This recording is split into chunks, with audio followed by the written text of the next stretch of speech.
বিধায়ককে হোয়াটসঅ্যাপের মাধ্যমে হুমকি। জঙ্গিপুর বিধানসভার বিধায়ক তথা জঙ্গিপুর সাংগঠনিক তৃণমূল কংগ্রেসের চেয়ারম্যান জাকির হোসেনকে হোয়াটসঅ্যাপের মাধ্যমে প্রাণনাশের হুমকি।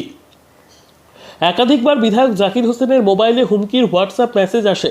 এই মর্মে সুতি থানায় একটি ডায়েরিও করেন। তিনি বলেন, আমি সব লোককেই ভালোবাসি, গরিব দুস্থ অসহায়দের পাশে থেকে সাধ্যমতো সহযোগিতা করে থাকি।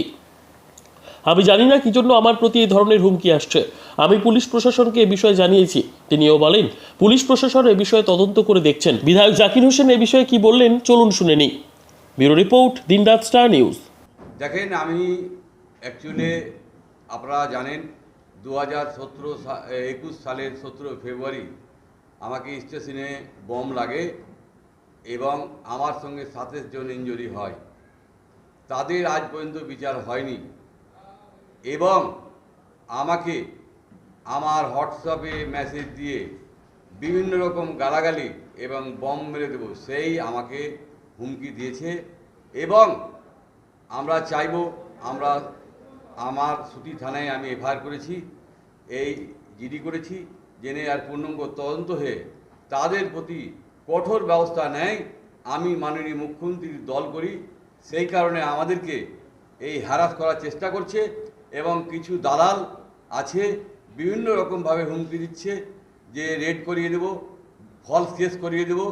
আমরা কিন্তু এই বিচারিতের ভিতরে আছি, কেন মাননীয় মুখ্যমন্ত্রীর দল করি বলে আমাদেরকে এই বমের হুমকি দিচ্ছে এবং অশ্লীল গালাগালি এবং যে কোনো প্রাণে মেরে দেওয়ার ভয় করছে।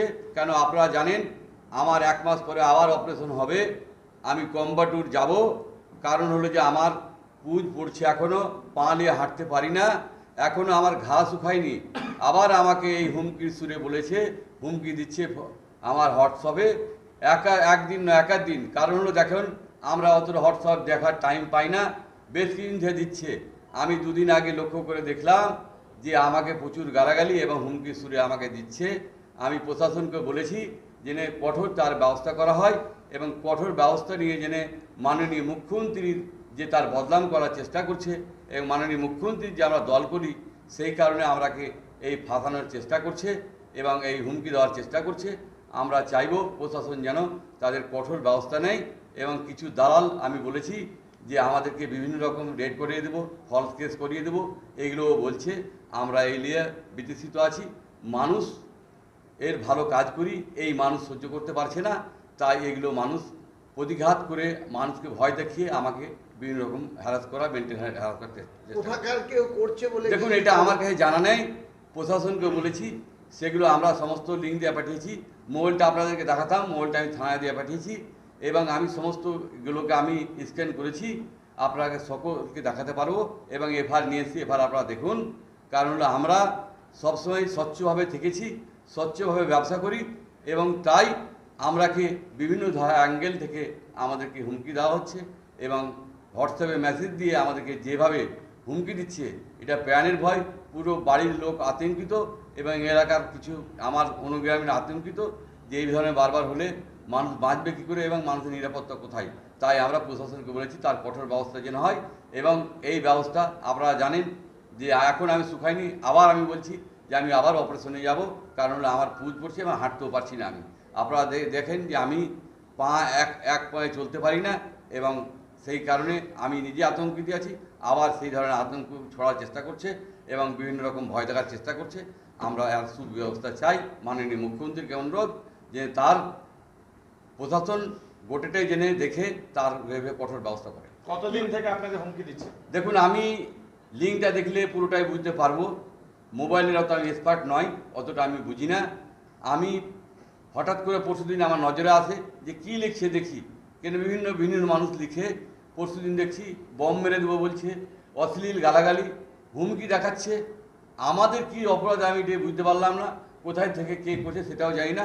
আমরা নাম্বার আছে, আপনার নাম্বারটা দেখে নিন এবং আমাদেরকে বারবার করে এই হুমকি দিয়েছে, রাগও দিয়েছে। আমরা কিন্তু প্রশাসন এবং আপনাদের মিডিয়া ভাইকে বলবো আপনারা এর সুব্যবস্থা হয় সেই ব্যবস্থা আপনারা হ্যাঁ, একটা ফোন থেকে বারবার এসেছে। ওটা কি লেখা ছিল কি ভয়েস মেসেজ ছিল? না, লেখা ছিল, লেখা ছিল। আচ্ছা, আপনাকে দিচ্ছে না পরিবার সহ? মানে সবাইকেই হুমকি দিচ্ছে, বম মেরে দেবো। মানে কি একজন থাকবে না, একাধিক লোক থাকবে, তাকে সবকে বম মেরে দেবে। আমার সে যে সিকিউরিটি থাকে, আমার সঙ্গে ফোর্স থাকে, তারও মেরে দিতে পারে, এবং তার আমার সঙ্গে আমার অনেক শুভাকাঙ্ক্ষী লোক আছে তারা থাকে, তাদেরকে মেরে দিতে পারে। সেই হুমকি বারবার দিচ্ছে। এরা কি নিমতিতা ঘটনার সঙ্গে যুক্ত এরা? দেখুন, নিমতি থেকে ঘটনা যুক্ত হতে পারে, কারণ হলো যে তারা নিশ্চয়ই নাহলে একবার করার পরে সাহস না কী করে পায়। তাই প্রশাসনের দৃষ্টি আকর্ষণ করছি, শিগগিরই ব্যবস্থা করে তার কঠোর ব্যবস্থা করে সেই ব্যবস্থা করছি। এই বিষয়টি কি ঊর্ধ্বতন নেতৃত্বকে জানিয়েছেন? হ্যাঁ, এই বিষয়টি ঊর্ধ্বতন দেখুন, আমি কালকে এফআইআর করেছি, উত্তর ভবনকে আমরা অবশ্যই জানাবো, কারণ এই ইলেকশন চলছে। আপনাদের প্রেস মিডিয়ার মাধ্যমে আমি জানাচ্ছি, দিদির কাছে অনুরোধ, উনি আমাদের বাংলার মা, বাংলার জন্য প্রতিটা মানুষকে রক্ষা করার জন্য উনি আছেন। আমরা চাইবো অবশ্যই রক্ষা করবে এবং তার কঠোর ব্যবস্থা করবে, এই আশা রাখছি। আপনি একজন প্রাক্তন মন্ত্রী এবং বর্তমান বিধায়ক, আপনার উপরে বারবার এরকম হুমকি আসছে, আপনি নিরাপত্তা নিয়ে বাংলার মুখ্যমন্ত্রীকে কি দাবি জানান? দেখুন, নিরাপত্তা যথেষ্ট দিয়েছে, কেউ খারাপ লোক আছে, খারাপ লোকের তার ব্যবস্থা করবে। আমরা চাই বাংলা শান্ত হয়ে চলার চেষ্টা করি। আপনারা জানেন, আমার এখানে আসলে যদি একজন গরিব মানুষ আসে তবু তাদের সঙ্গে ভালো ব্যবহার করি, মা বলে ভাই বলে কথা বলি, এবং কেউ বলতে পারবে না করছে খারাপ আমি ব্যবহার আচরণ করি। কারণ আমার এটা শখ, বা এটা আমি জনসভা করতে এসেছি, তাই জনসভার মতো করি। কেউ বলতে পারবেন না যে আমি কোনো লোকের সঙ্গে খারাপ ব্যবহার করেছি এবং খারাপ ব্যবহার করার চেষ্টা করি। আপনাকে দমানোর চেষ্টা করা সেই দমানোর চেষ্টা করছে, মাননীয় মুখ্যমন্ত্রীকে দমানোর চেষ্টা করছে, তার দলকে দমানোর চেষ্টা করছে, বিভিন্ন রকম হুমকি। তাই বিভিন্ন মানুষ বিভিন্নভাবে হুমকি দেওয়ার চেষ্টা করছে। বললাম যে কিছু দালাল আছে যে বলে ফ্যাক্টরি রেড করে দেবো, ফলস কেস করে দেবো, এগুলোও করছে। আমাদেরকে বিভিন্ন রকমের মেন্টাল চেষ্টা করছে। মুখ্যমন্ত্রী দল করি, ভালোভাবে করি, এটাই মানুষের সহ্য হয় না। আমরা কোনো খারাপ কাজ করি না, আমরা খারাপকে সাপোর্টও করি না। মাননীয় মুখ্যমন্ত্রী যেমন সৎভাবে চলে, আমি সৎভাবে চেষ্টা করছি, কিন্তু মানুষের সতে সহ্য হয় না। তাই সেগুলো তারা উদ্দেশ্যপ্রণীতভাবে এগুলো আমার ভয় দেওয়া। না, আপনি যা দল খুশি করতে পারেন, যা ব্যবসা খুশি করতে পারেন, সেটা আপনার ব্যাপার। হ্যাঁ। কিন্তু হুমকি, এই যে বোম মেরো, হ্যাঁ, এগুলো বলার মানে এগুলো তো কেউ বলার জায়গা নাই। এত বড় সাহস কি করে হচ্ছে দুষ্কৃতী? সেই দুষ্কৃতিকে দমন করতে হবে, এবং আমাদের প্রশাসন দেখছে, অবশ্যই দমন।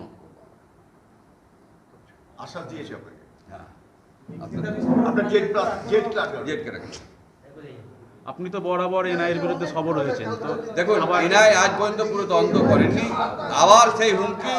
এবং আমি বলবো, দোষীরাকে, যারা প্রকৃতি দোষী তাদেরকে শাস্তি হোক, এবং টোটাল দোষীকে শাস্তি হওয়া উচিত।